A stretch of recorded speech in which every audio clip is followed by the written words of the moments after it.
सरकार ने समलैंगिकता के मामले में उच्चतम न्यायालय के निर्णय के खिलाफ आज शीर्ष अदालत में पुनः विचार याचिका दायर की। ये जानकारी कानून मंत्री कपिल सिब्बल ने ट्वीट करके दी। अदालत ने समलैंगिकता पर धारा 377 के तहत इसे अपराध ठहराया था।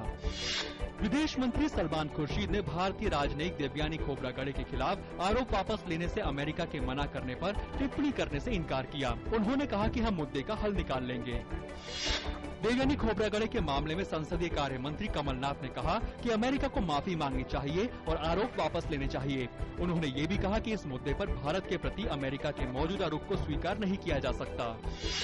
सूचना एवं प्रसारण मंत्री मनीष तिवारी ने अमेरिका में भारतीय राजनयिक देवयानी के मुद्दे पर कहा कि अमेरिका को इस पर बिना किसी शर्त के माफी मांगनी चाहिए।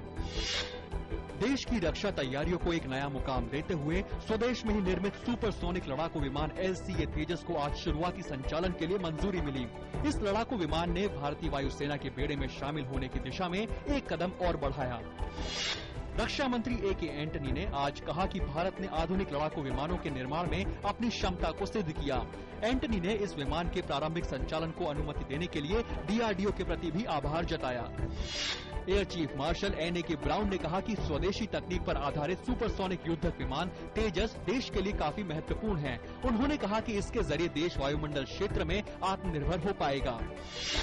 महाराष्ट्र सरकार ने आदर्श हाउसिंग घोटाले पर जांच आयोग की रिपोर्ट विधानसभा में पेश की। बॉम्बे उच्च न्यायालय ने इस सत्र में राज्य सरकार को विधानसभा के पटल पर रिपोर्ट रखने के निर्देश दिए थे।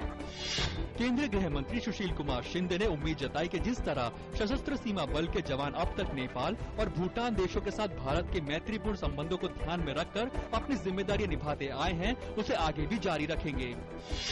भाजपा के वरिष्ठ नेता लाल कृष्ण आडवाणी ने कहा कि वो 2014 का लोकसभा चुनाव लड़ेंगे और राजनीति से संन्यास नहीं लेंगे। उन्होंने कहा कि वह गुजरात के गांधीनगर से ही लोकसभा का चुनाव लड़ेंगे।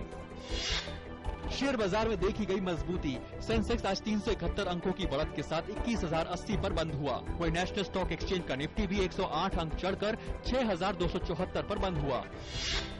जोहान्सबर्ग टेस्ट के तीसरे दिन दक्षिण अफ्रीका की टीम अपनी पहली पारी में 244 रन पर सिमटी। पहली पारी के आधार पर भारत को मिली 36 रनों की बढ़त।